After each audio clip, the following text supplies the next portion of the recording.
My name is Angyl White, and I'm a student at the University of South Alabama. I took EDM 310 in the summer 2012, and this is my final reflection.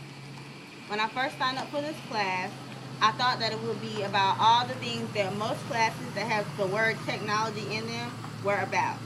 You know, Excel, typing, and things of the such. But once I got into the classroom, Dr. Strange informed us that it had nothing to do with these things at all. This class was 75% online and 25% in the classroom. You had to really be devoted to being a self-learner.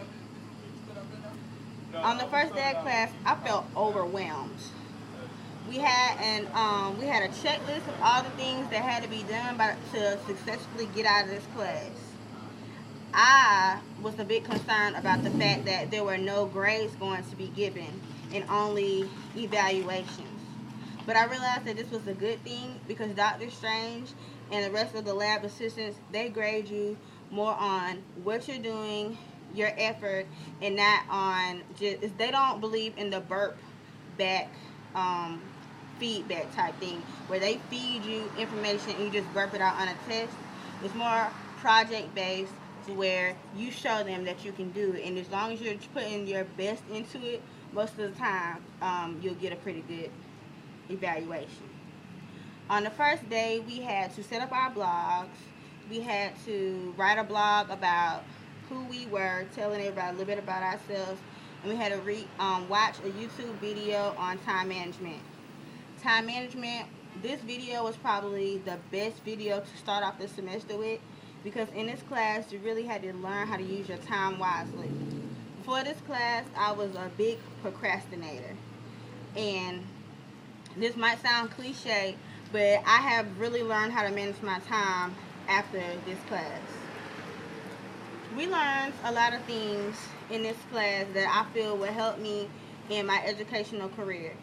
It might, I don't know if I should say this, but this class might be one of the actual classes that have really helped me and have built a foundation for me as a teacher. It taught me to step outside of the box and not look at technology as just um, computers that kids were playing on, but instead to realize all the things that you can do to bring technology into your classroom.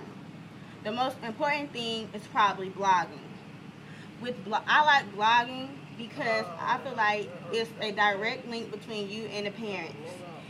Whenever you're blogging, the students will be able to show progress in their work, and you'll be able to make corrections on your students' work, and then you should see the progress of your children throughout the semester. So blogging serves as a portfolio for you. Also, you can use blogging to speak with the parents, let the parents know what's going on in the classroom. Parents can comment, you can comment back in a timely manner. So blogging is one thing that I did in this class that I will really take with me into my own classroom, and it's something that I like to do. Another thing that I learned to use and bring into my classroom is the smartboard. I didn't realize the advantages of the smartboard. I heard so many things about the smartboard, but I myself had never used the smartboard. I like the fact that you can search on the smartboard, go into the you can go into the internet and bring things to your smartboard that will be serve as examples for your students while you're teaching them. The smartboard allows your children to come up and engage into the lesson so that they're not just sitting watching you, but in fact they're more engaged into the lesson.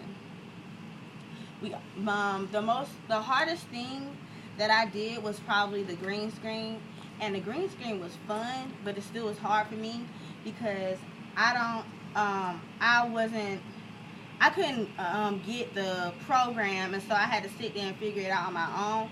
But at the end, it probably was like the best thing because it's something that I can show other people to do because I actually did it on my own and I know what to do. Also, we did the movie trailer. The movie trailer served as like a preview for a movie, but actually it was a book. So this way, children will be, they have something to look at, and if they have a preview of it, then they're more excited about it. So I like the movie trailer was the funnest project that we did in this class. This class showed me so many ways, so many things to bring into my classroom. And after this class, I feel more professional. I feel proud because my blog, I'm proud of my blog, and I feel like showing it off to everyone that I meet. I've shown every project that I've done in this class to all my friends and all my family. And once you leave this class, you will have you'll have a sense of accomplishment. And you might not be a technologically literate teacher as you think you should be, but guess what? This class teaches you to be a lifelong learner, so nobody will ever get to that point. But you just have to learn how to be a lifelong learner and use this class as a foundation for your career. My last and final thing is, once you get to the PLN project, it's very useful, so you might want to use it. A PLN is a way for you to bring everything that you've learned onto one desktop, and it's easy for you to access. I really enjoyed this class. It was not as bad as people told me that it was going to be, and I am so glad I took this class because it really makes me feel proud, and I feel capable of walking into a classroom with the students of today, because the students that we're going to be teaching are all about technology. They live, eat, sleep, everything about them is technology. If we want to be able to affect them in the right way, we have to be up with the technology.